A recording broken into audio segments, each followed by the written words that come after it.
The abomination of desolation is the image of the beast. The beast from the sea is Satan's kingdom on the earth.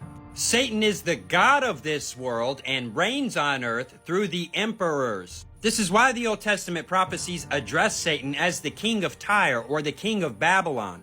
Because in their day, the king of Tyre was the image of the beast, the man that represented the kingdom. In his day, the king of Babylon was the image of the beast, the man that represented the empire. Satan reigning on earth through its kings. I have explained in great detail how history does repeat the story of the Revelation over and over from the micro to the macro, so that Antiochus Epiphanes was the image of the beast in his day. Nero was the image of the beast in his day.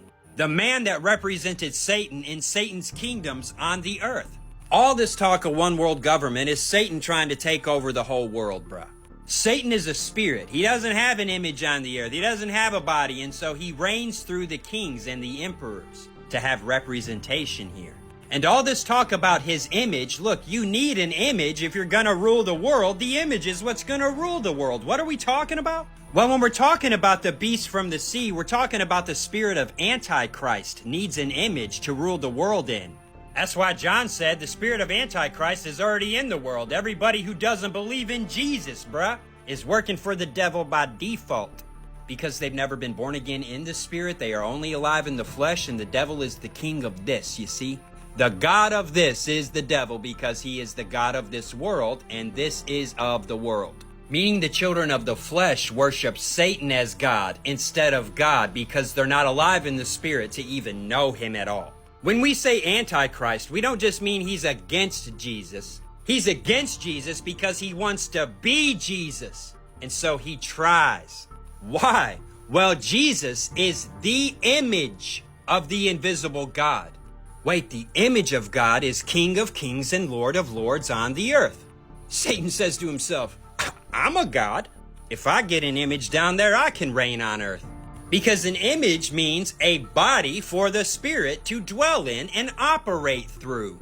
And that's God himself's business, to manifest in the flesh. But Satan's kingdom killed Jesus when he manifested in the flesh, and he went to hell, like men do.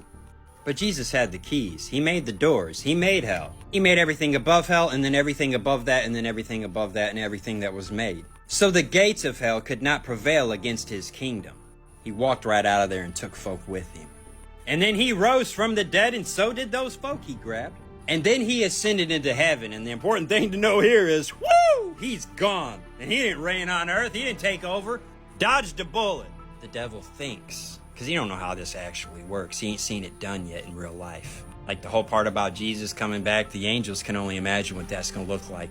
It hasn't happened yet. It might be written down. They might know the plan and this, that, and the other, but they have never seen this done. They don't know what it looks like or how to do it. But they did see God manifest in the flesh in his image on the earth. They saw that part. The angels saw that part. And the devil is going to get thrown down to the earth and forced to try. Now, in times past, the Spirit of God would fall upon men and God would operate through men. And in that same times past, the spirit of Satan would possess men and he would operate through those men. But God didn't have his own body to walk around in those times until Jesus was born. Now he's got his own body designed for him, by him, to walk around it. And Satan is busy on earth concocting that same scenario, working out that same formula so that he can have a body to walk around in down here. Not the king of Tyre, not the king of Babylon, not the Pharaoh's body. His own. Like Daddy did. My own body like Daddy had. And when he gets that body made, when the image of the beast is ready for him to indwell, God's gonna say, oh yeah, you made that bed. Lay down in it. And when Satan finds out he can no longer go back to heaven to accuse the brethren before the throne of God, I thought the devil was in hell. You thought wrong. He has never been. You see those Old Testament prophecies that call him the king of Tyre and the king of Babylon? Compare him also to the angels that quit heaven to come down to be gods on the earth and dwell in images and mate with women. They all got bound in chains and thrown in hell when the world got flooded, and God compares Satan to them. This is what's going to happen to you. As the days of Noah were when angels fell from heaven, so shall it be when the Son of Man returns. Angels once more are going to fall from heaven, Satan and a third of them. A different group than the angels that fell in the days of Noah, but same story repeated. Same story, history repeats. And on that note, as history repeats, it perfects and advances. And it takes a whole age for the story to actually run on the macro. The first age, the story started and ran from the time of the Garden of Eden all the way through to the flood, and then it started over in a new age after Noah got off the boat. The age ended and a new age began. The story started over. That ran through to the Exodus. That age ended. The story culminated in the Exodus. That's why you can overlay the Revelation right over top of the Exodus, and it's the exact same story. Same plagues with the trumpets and all that, same stuff. Same chronology, same timeline. You want to know when the rapture is? It's at the seventh trumpet. They had to paint the blood of the lamb on their doorposts, remember? They were still in Egypt while it was all going real bad, remember? Anyway, that second age ended in a literal battle of Armageddon. Egypt had to fight in the valley of Megiddo right after the Exodus. Same chronology, literally. Recorded by the Egyptians themselves. They added a new god to their pantheon. Amun-Ra is the god of Moses in Egypt, being recognized by Egypt. So after the Exodus, the third age began. The Hebrews went into the land of Canaan. That third age ended just like this story said it would, with Jesus being born on the earth, and a literal Armageddon.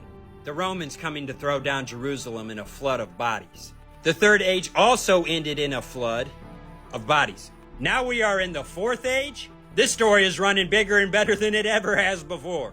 There have been many antichrists in this age. Schmidt was one of them. But the Antichrist is on his way. The abomination of desolation is Satan himself, indwelling an image that he commanded men to make for him with their own hands. Something like this right here. Satan and 1/3 of the angels of heaven are coming down to the earth. Way more than came down in the days of Noah. And he's going to command men to build him a body, and men will worship him as God incarnate on the earth. No, we are not there yet. This is history repeating in the micro. It ain't even going to look like this. This right here is primitive. Our technology is about to advance about 20 million years into the future without us. Unless somehow you're joined to it literally. And now we're talking about the mark of the beast. The singularity. Think of the Borg from Star Trek. We are one will take on a whole new meaning. We are legion will take on a whole new meaning. But the mark of the beast doesn't come until after the image of the beast comes. And whoever doesn't bow down to the image of the beast is killed. A multitude from every nation, creed, and tongue are killed for not bowing down to the image. The abomination that causes desolation. What desolation? A multitude from every nation, creed, and tongue. The image of the beast is the abomination that causes that desolation. And the desolation that will follow as a result of that heinous crime. That's what gets Babylon thrown down. Babylon, spiritually called Sodom in Egypt, where the prophets were slain, and also our Lord was crucified. The image of the beast is Satan's attempt to be Jesus on the earth. But he's going to try to get it all done at once. He doesn't understand. Ye must be born again.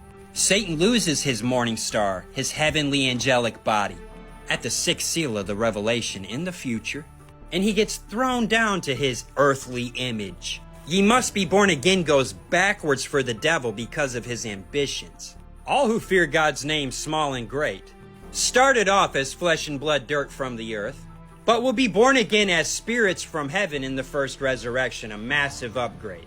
Whereas Satan was born as that and is going to end up as this stuff made of the earth down here. However, this is made of the earth. It don't matter what you made it from. And so what hope of salvation could there be? Bible clearly says, those who were once partakers and have clearly tasted of the heavenly gifts, if they should fall away, it is impossible to renew them to repentance. They already knew the story. We're waiting to find out in faith. Trusting God and doing his instructions and what he commanded us to do in faith of what that's going to be. We've never seen it. But being born into it and being partakers of it, and then you're going to fall away from that to come do this down here, that's the wrong direction. You see, Jesus was God on the throne in heaven, and he humbled himself. He took upon himself the form of a servant, was made in the likeness of men, became obedient to his own law that he wrote for men, all the way to the cross, the flesh showing perfect submission to the spirit. The devil ain't going to do that when he comes down here. He's going to try to be God. Jesus was God, didn't try to be God while he was a man, because God ain't a man. And if Satan wants to be God, being a man ain't gonna get it, though he will try.